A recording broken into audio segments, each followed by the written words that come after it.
Yo, yo, yo, what's good, everybody? It's your boy, BigRiik. What's Riikin? You know what we gonna do. I'm here with Parlay. What's good? I'm Parlay. We in the jungle right now. You know what it is. This is one of the heads of the Jet Studios. We gonna talk to him a little bit about who he is, what he does, and how he does his music. Okay, so Parlay, I know a little bit about you. Tell these people about who you are, what you've done. Man, I'm Parlay. I run a studio, Jet Jungle Studios, Joint Empire Troop, baby. Shouts out to all my boys that are working with me. Got Chase Rhyme with me, got Queso with me. Thanks to Riik for coming in here and doing this episode, man. Putting light to the local scene and stuff. But I've been making music for 15 years, roughly. It all started in my old house, actually, right down the road from here. So, me and my friends, we would go, smoke a little bit, and then we got tired of doing freestyles to type beats online and everything. So I was like, you know what, they all sound the same, so I'm gonna make my own. So that's how I started doing that, and then fast forward, 15 years later, here we are. Right, exactly. Right here in the jungle, baby. Yeah. Man, so it's crazy how things always come back to home, You're not from here, though, right? I'm not, no. I was born in New Jersey, but I don't remember anything about it at all whatsoever. But I would say I'm a Florida kid. I grew up in Tampa. Okay. So the suburbs of Tampa my whole life, and came down to Fort Myers for college. So what's different about the Tampa music scene compared to To be honest with you, I wasn't even into music when I was in Tampa, no? so Okay. I don't really know. I mean, I know the Tampa music scene's crazy. There's a lot going on up there just because it's a big city. But I didn't start music until I actually moved down to Fort Myers. So that's really all I know. So what made you want to start doing music then? Like, I know you said you and your homies would just start smoking, but what made you actually want to pick up the mic and say, hey, I want to try to spit a little bit? Well, I gotta say, all the people I hang out with, Chase was a big inspiration for me. Just because the first time I ever heard him, I was like, man, like there's some real talent out here. Honestly, like some unrecognized talent. Right. There should be more, bigger and stuff. And so he kind of inspired me to get more rapping and stuff. But at first, when I started, I didn't even want to be an artist. Like I wanted to be like behind the scenes. I wanted to be the producer, the guy that makes stuff happen. Because I never was like, I had stage fright. I didn't want to get up there and do my thing. But hanging out with all y'all, it kind of helped me pull me out of my shell a little bit per se. Because artists are we got a very big introverted side. I feel like I know I do. So because I'm a producer at heart, but it's helped me become a good artist. Because you start making music. I mean, you know how it is. Start making music for yourself, for your friends. Like, oh man, I think this guy would sound good on this or that. I make it for him. I make it for them. I make it for her. So you just don't want to do it yourself. Yeah. And then for me, I'm like, why can't I just do it myself? Just do it. I sound good on this myself. Trust me, I've been there. As a producer myself. And it was backwards for me because I started off as a rapper first. Right. And then. But for me, at least, my brother, I know he was a big influence for me to start learning to make beats. Before I started rapping with a friend of mine, but he was the influence for me to start making beats. Nice. So, and I know your brother does music as well. So. Yeah, my brother's on the totally opposite end of the music spectrum than I'm on, which is crazy because we grew up in the same house, listening to the same stuff. So he's a touring heavy metal drummer for a band called Weeping Wound. Which is based Weeping Wound, yeah. Sounds very metal. It's super metal. Nah, they're awesome though, man. I mean, my brother's a big inspiration for me because he's one of those guys that he picks something up and learns it like super quickly, and I'm envious of him about that because I gotta practice. But that's fine, I put my hours in. Exactly. Look at you though, like he might be touring and everything, but you co-own a studio, one of the best studios I'll say, in my opinion. In the 239, this is home for me. I know for Chase as well, and a few other artists from Fort Myers. So this is a great place. This is a great thing you and Casey have done here. Get back to the music a little bit. So I know you dropped a couple little projects here and there. You dropped some singles.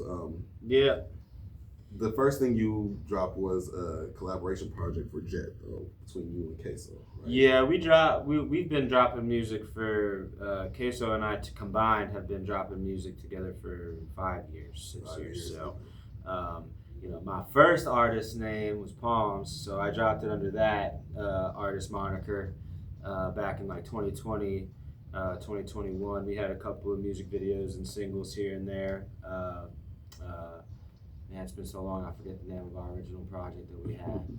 But nonetheless, I think we made like 4 or 5 songs of us on there, and I wasn't, honestly, at the time, I wasn't confident about it, but going back and listening, I was surprised going back listening now, I was surprised that we were able to do what we were able to do with the equipment that we had. Yeah. So, it's a learning curve, Yeah, and then money, and time, and, all makes that stuff. It's the DIY life. But, yeah, exactly, right. So, when I met you and Chase and stuff through, I think I met you guys through, I think I met you through The Martian. Yeah, through The Martian. Because Mateo would come by, Chase would come by. So I kind of was like around everyone. I wasn't really affiliated with anyone yet at the time. But, having y'all around and doing shows and whatnot, I was like, man, I may as well give it a shot at rapping. And then, 2 years ago, I changed my name to Parlay, which is my current one, and no looking back. And I've been rapping and writing ever since. And I've been slowly getting better and better and better. Oh yeah, I hear it every time I hear something new. It takes time, man. It takes time, but you're progressing pretty quick as a new writer. It's because I'm around a lot of really dope writers. Yeah. So for me, I'm like, okay, cool. I need to step my game up. So to me, I think of it as some sort of like a friendly competition where we're all helping each other like level up. It's like, man, I hear some of your stuff and I'm like, dang, man, like I need to get like up here. And then I hear some of Chase's stuff and I'm like, bro, I need to get up here. Same with Queso, man. I hear Queso singing stuff like, now you're getting to singing again. Right. He makes me want to sing too, bro. Yeah. But seeing, I think as a hip hop head and myself, I feel like that's a huge thing to be able to be influenced by the people around you. Big time. The different genres, the different sounds, all of it plays a big part as an artist, in my opinion. So I'm glad to hear that me, Chase, and everybody else has helped you become a better you. Big time. Music.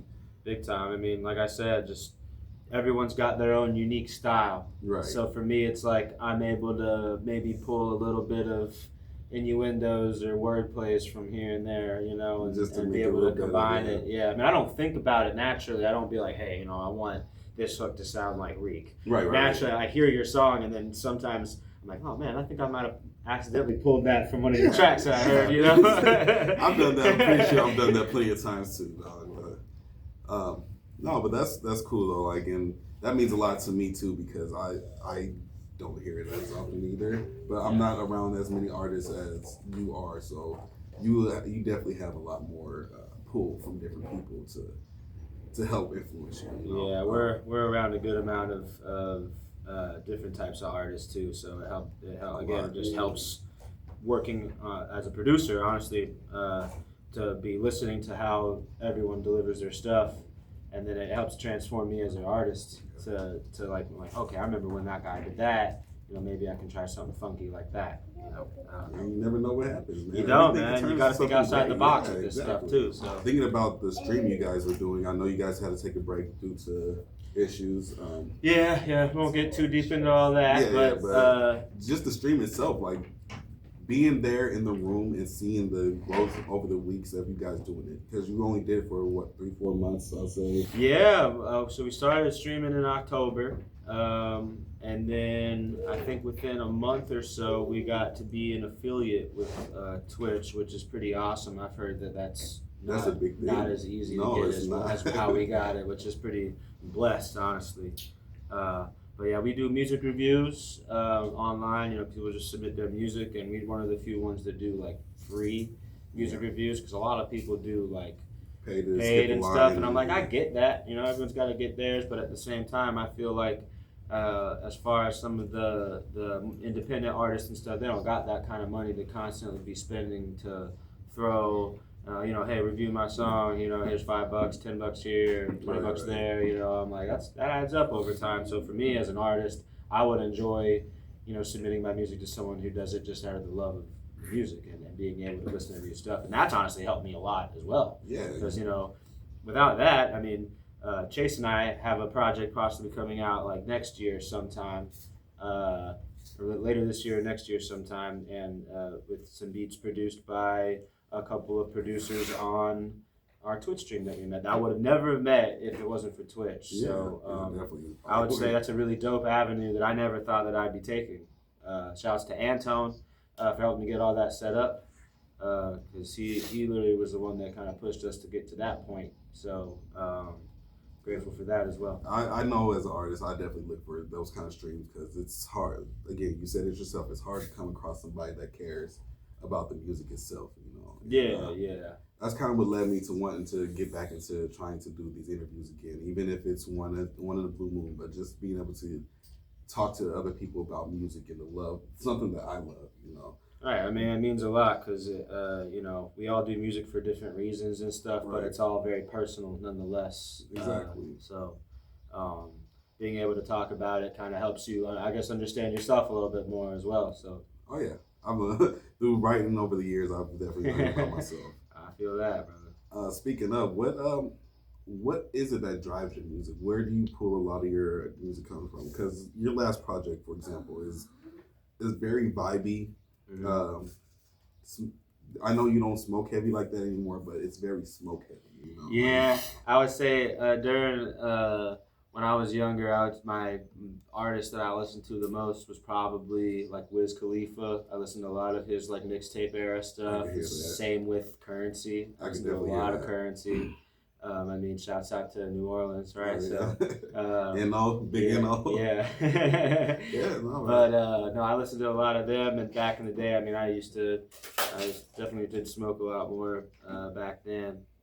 But I pull from Wiz, Currency as far as my beats and stuff goes. Maybe even some of my lyrics as well. Mac Miller, one of my biggest inspirations. Tribe Called Quest. I like New York style, like rapping and beats and stuff. I don't get me wrong, I like West Coast stuff, but East Coast stuff just hits different for me for some reason. You're from the East Coast. Yeah, exactly. I feel that. Right. I'm on the West Coast, so I'm on the other side of it. Yeah, MF Doom, all that kind of stuff. I don't know, man. I listen to a lot of music. My dad had around like 2,000 or 3,000 CDs, and we have this giant top of the line like 8-disc CD changer. Oh, yeah. And so I would load them up with all these 8 different discs in there every day, bro. Just listen to music in the background. And so it's hard to say like what artist mainly I get my inspiration from, because I get my inspiration from a lot. So I've listened to a lot, and just being a DJ as well. Even more music that I never thought existed.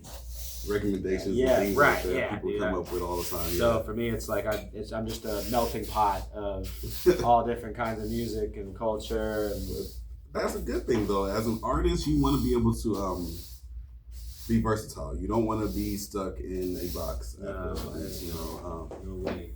A lot of that comes from my thoughts of with this past year with the Drake and Kendrick Lamar beef. It just shows. I don't know. Me personally, I've been heavy with listening to people talk about it because I'm like very hip hop heavy. Right. I'm listening to everybody talk about this beef, and there's nothing else going on. Like I've been hearing a lot of, people are scared to drop because Kendrick Lamar.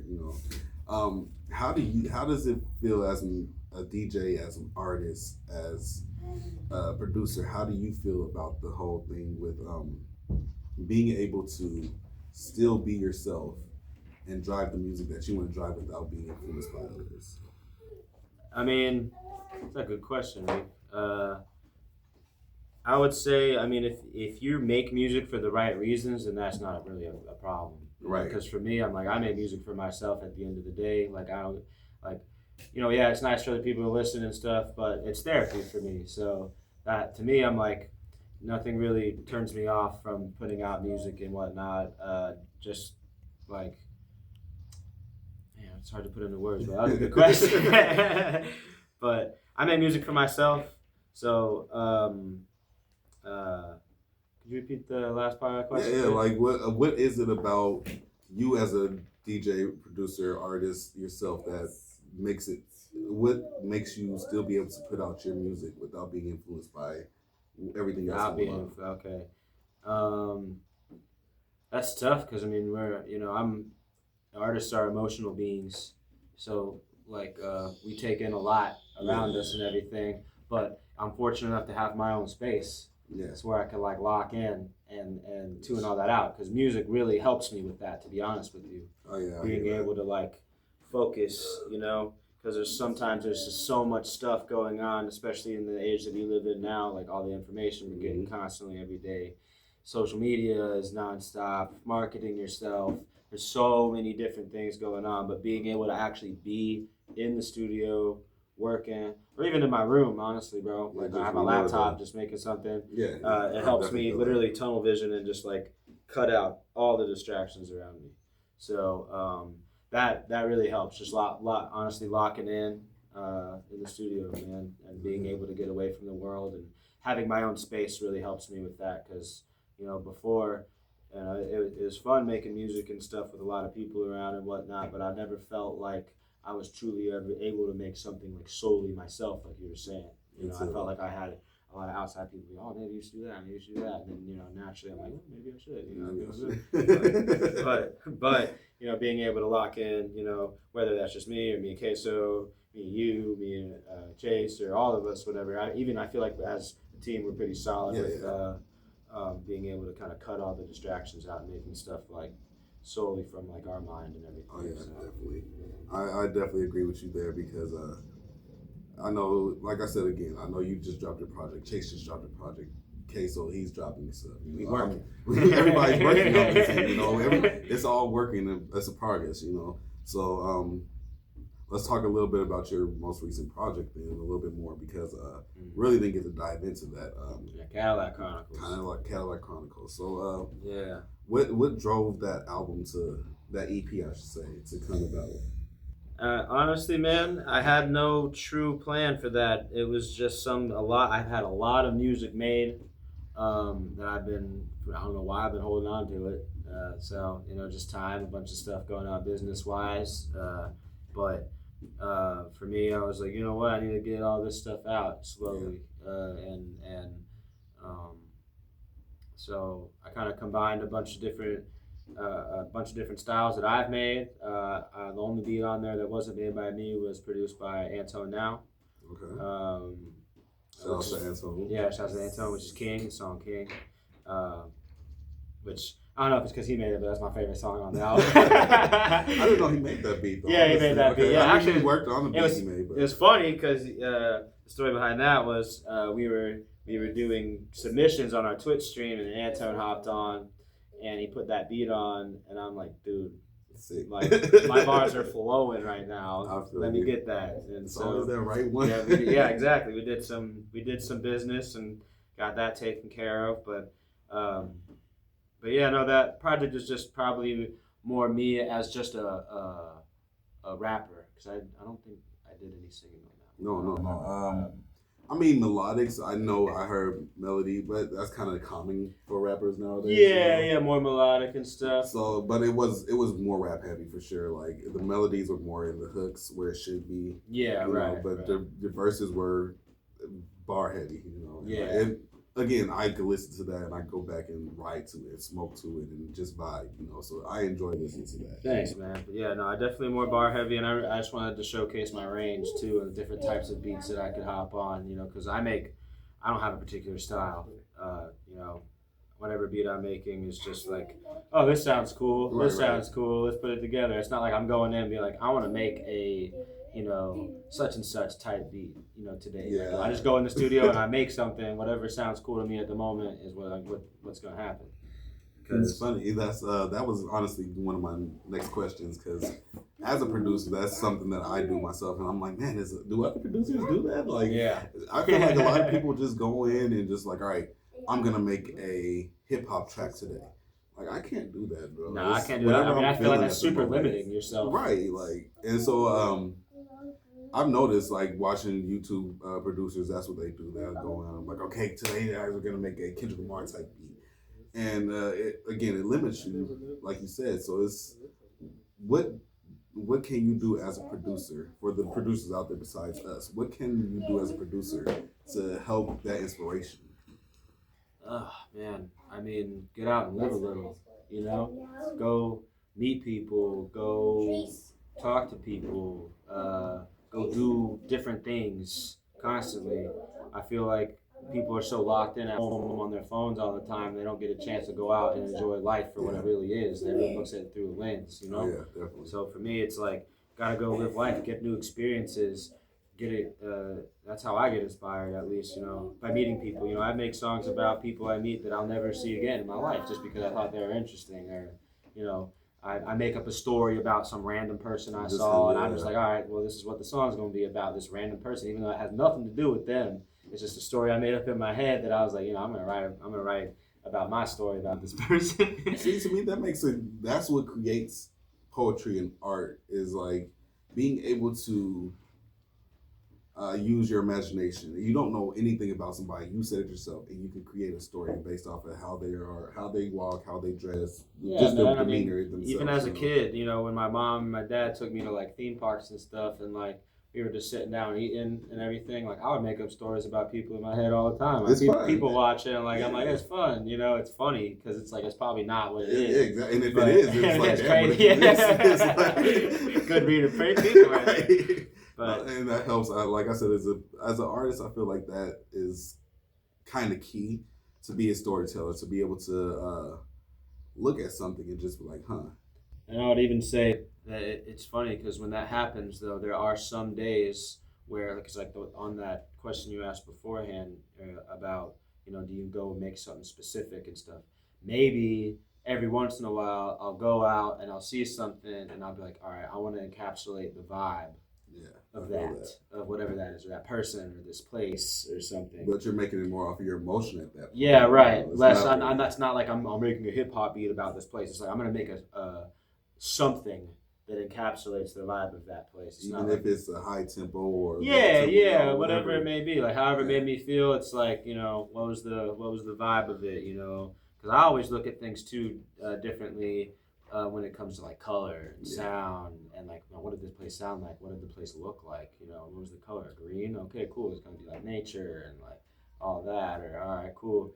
The place was super dark, so like maybe like purple or midnight and you know, some dark vibes. I don't know, but I always look at things like, oh, you got to use all your senses when you write. Oh yeah. You do all that, like smell. What did it smell like there? What did it look like there? What did it feel like there? What was the energy? Was it vibrant? Was it dark? Was it chill? Was everyone talking?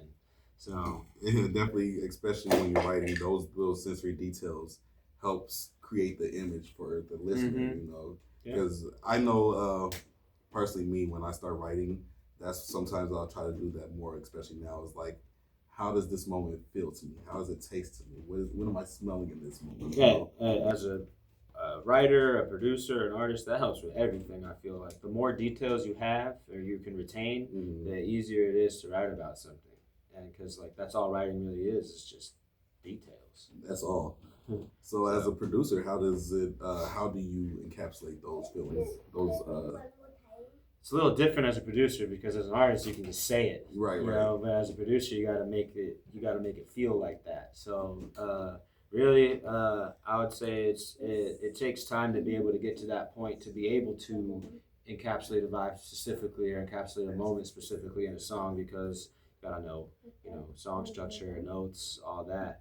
But once you kind of do it for a long time, it gets easier and easier. I feel like you find a sample, or you make something on your own, on your piano or whatever you use, and I just fiddle around with stuff until I'm like, okay, that sounds cool, and then I keep that sound, and then I move on, and then I keep on fiddling around until I find the next cool thing, and so on, and then I got a whole track. Yeah, it can take time. Yeah, it does take time, man. You know, but the funny thing is that some songs, you know, you grind through. You're like, man, I'm gonna get this done. Like it sucks right now. I need to get done. You get it done. It takes a lot of time to do, and you grind through it. It's tough, but then there are other songs that take like 20 minutes. that are like that's just like I knew exactly what I wanted. Boom, boom, boom, boom, boom, done. Sounds great. Sometimes it just lays out perfectly like that. There's no rules, man. There's no rules. Some songs take weeks to make, so it's like and that's one of my biggest things too, especially with the new age of the internet. With there's a million artists out there, especially when it comes to rappers. There's never a short supply of good and bad ones. So my biggest deal is always having quality over quantity, because you want to put out a lot of music, but you also want it to be quality. And I'm not a perfectionist, but I am very particular about how I want things to be, So I know I'm not gonna always be perfect when I drop a song, but I always want to make sure, it's as good as you could possibly get it at the time. For me, I know it takes time. I don't know about you, but I like I said, I can sometimes write really quick, but I don't know about you. It just depends on whether or not I have the song already made, or I'm making something from scratch or whatever. Because there'll be days where maybe last month Chase and I knocked out 6 songs in like 3 days. Yeah, that's working. but luckily, like half of those beats were already made. Yeah. So it was stuff that we already had kind of an idea of what we wanted, and then we went in and locked in and got the songs recorded and written, recorded, and done in like a couple of days. But there are other times where we pull songs from years ago. And like this has been a year in the making. Like, oh man, I remember this beat. I always wanted to get on it, but now I feel like I definitely can get on it, and then do that way. So the story might just line up differently. Yeah, all the time. Yeah, right. Like projects, there's songs that are 3 years old, and then there are also songs that are weeks old in the same project. So it's like it really just depends. Again, just on how you want it to feel. Like if you can encapsulate the feeling of it pretty quickly, then cool, man. And then also, I'm a big advocate of not overthinking stuff. So typically, your first instinct is probably your best one. Just from my experiences in life, because when I start overthinking stuff, that for me, it's like my confidence goes down. Oh yeah, because you're I'm overthinking it. Then you're questioning yourself. Yeah, you're like, man, that's not a good decision. Yeah, right. I'm like just go with your gut, on the on writing or on the sound selection or whatever. So that's just how my personal experience with life is, just to go with your gut. You have that instinct for a reason. Use it. So when it comes to music and stuff, typically to me, my first idea, is always going to be the best one. So I'll go with that, and then maybe I tweak stuff down the line, to fit my writing or a little bit, But when it comes to producing and stuff, that's definitely one of my biggest things is don't overthink it. So I like that, because it took me a while. I've been doing beats for about 4 or 5 years myself, but it took me a while to understand the simplicity. Oh yeah, all the best music is super simple. It's super simple, and producers like Pharrell and Timbaland actually taught me that, because they don't put a lot in their instrumentals. No, it's very open. It's like 4 or 5 different sounds that they use. And I think that's amazing that you could do that. So my next question was gonna be, have you ever done a rhythm roulette style beat making, where you just So Rhythm Roulette is kind of a series I've seen on YouTube before, where they would get a producer, blindfold them, go crate digging, and create a beat off of from 3 different albums that they found. Interesting. I haven't. That sounds like it'd be fun, though. Right? That would be fun. Maybe we'll have to talk about that one day. That'd be fun, though. Next section for us to do. Yeah, that'd be super fun. I would love to do that.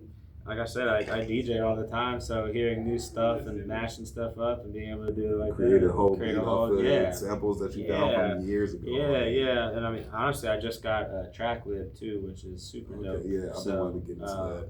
I have a couple of beats that I made with that, and talk about crate digging. You can go deep. You can get lost. How do you compare track lib to, say, Splice? I know Splice is not as... a little different. Track lib obviously is already songs that have been made. Right. Versus Splice is just kind of like sample packs and stuff. So I like utilizing both. But for me, as a classic hip hop head, I like having the familiarity of the songs that have already been out. Because I mean that's the whole point of sampling to me, is to be like, man, that guy flipped that song from that. Like, yo, that's its crazy. I remember that bass line. Crazy take on that song. Totally not what I was thinking was gonna happen. And that's what I love about it, because if you know the original song, and then you hear it in another beat, and you're like, man, like I don't know how he did that, or like. You know, The Alchemist to me is like one of my favorite producers, and he's able to, you know, do it like that. And he's because he's doing it for 30 plus years. So, but the way he does it too is like so original compared to how most people flip samples. You know. Yep. And then my man goes around the world to find records and stuff that they don't even make in the United States and stuff. So he's got, and luckily, you know, one day I'll be able to travel and do all that stuff. You know, you know, it's crazy to think about because you know he made the Meet the Grams beat for the. Did you know that sample that he used is from a gospel song? No, but I do know gospels are really heavily pulled from genre that for hip hop and chop and stuff. Well, I mean, you know. Religion and hip hop are kind of hand in hand. Big time. Way, you know, so yeah. But just hearing that and thinking about Alchemist, I'm like, damn, that's crazy, bro. Like, you're dope for doing that. You're taking, nobody would have known that was a gospel track. And you flipped it and made it a fucking creepy hip hop track. Pretty much, man. And I mean, like, you know, there's so many great producers that use samples or that have made beats that a lot of people have ended up sampling. You know, Jay Dilla. Classic, man. Kanye, classic. I mean, that takes a lot. Yeah, I mean, just a lot of knowledge and honestly, a lot of knowledge of just a lot of different types of music. So, you know, I already got that. You know, it's just a matter of being able to go get those obscure records and stuff, and honestly, as well, having the money to be able to pay for the rights to use them. So that's the big part. Unless you want to release mixtapes, which is fine, because I got a couple of beats where I'm like, I don't have the money to clear it, so I'm just really sending a mixtape. I mean, there are ways around it because there are certain songs that the labels have let go of, basically. So they're free rights. I found that out. I forgot what. There's a website that shows you the like list of Creative different Commons songs. stuff. No, it's all real songs, but like after so long, after so many years, it's not. Yeah, I want to say it's 100 years. Something like that. Yeah, I think so. It's 100 years. I forgot what website. Don't quote me on that, but. But yeah, there's so many songs that you can find and flip like that because it's still familiar, even if it was 100 years ago. Like right, and then honestly too, going back to your original thing when you said Spice or chocolate, but I feel like older songs just got a different feel. Yeah, it's raw them. and Like how they recorded them, all the technology back then. Everything was analog, everything was warm, everything it felt different. So being able to have access to these older tracks makes your songs now feel classic.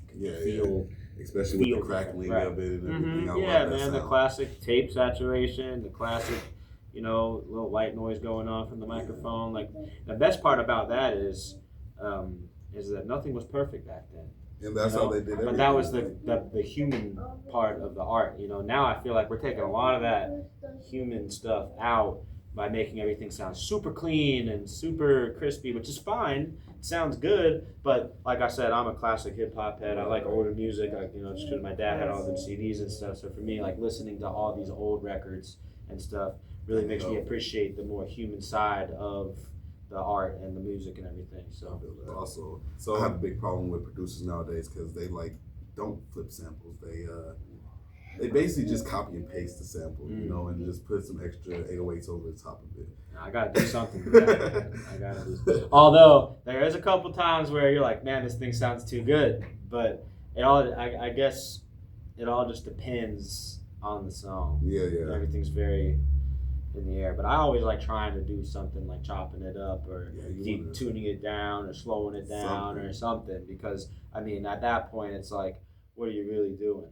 You're just it's like a puzzle. You play a puzzle piece, so you already know where they go. It's just you're just dragging. I'm gonna put this one here. Whereas then, you're creating a whole new puzzle piece with this song, and for me, like I said, as long as you know what the original song is, chopping it up is pretty sweet because you're able to put effects on there And being a DJ and stuff, I like doing the beat pad and everything, and being able to chop stuff up like that. But I always enjoy chopping it up because I feel like it really brings out your creativity as well. Oh yeah. Even though the original sound itself isn't necessarily your own sauce, but how you make that sound and how it fits into the next song is your sauce. Because you can use it differently. Right, and that's what I used to like about watching videos of how he used to make beats. Jay Dilla, he would be that person to chop up a beat into tiny little pieces, so he could change up the beat structure of it, and he could change up the notes and everything. Like it's crazy to think about, but to have that kind of mind like he does, to be like, all right,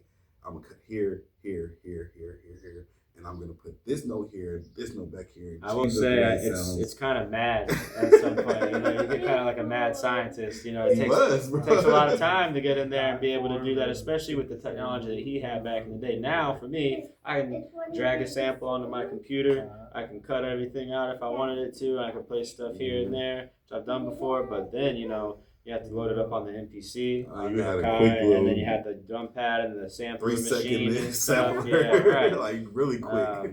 Not even 3 seconds. That's really what makes me respect all the originators, because they're the ones that helped make it easy for the future producers and stuff. Because they had to go through all the hard stuff. I can only imagine the amount of trial and error that these guys had trying to figure out, how could I get this kick out of this song and use it and make it with something else, Yeah, and to be able to have the knowledge of how to take all the extra sounds out so you can have that specific. I don't know how to begin to do that without stem separation. I got stem separation on Logic, which is the DAW that I use, and then I got stem separation on my DJ board. So it makes it easier.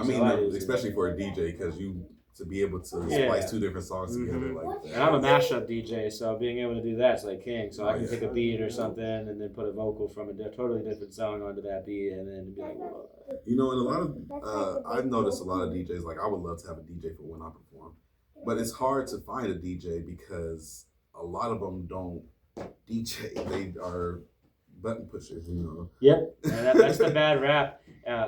Whenever we go out, we're kind of like, where we DJ, we're kind of in the open.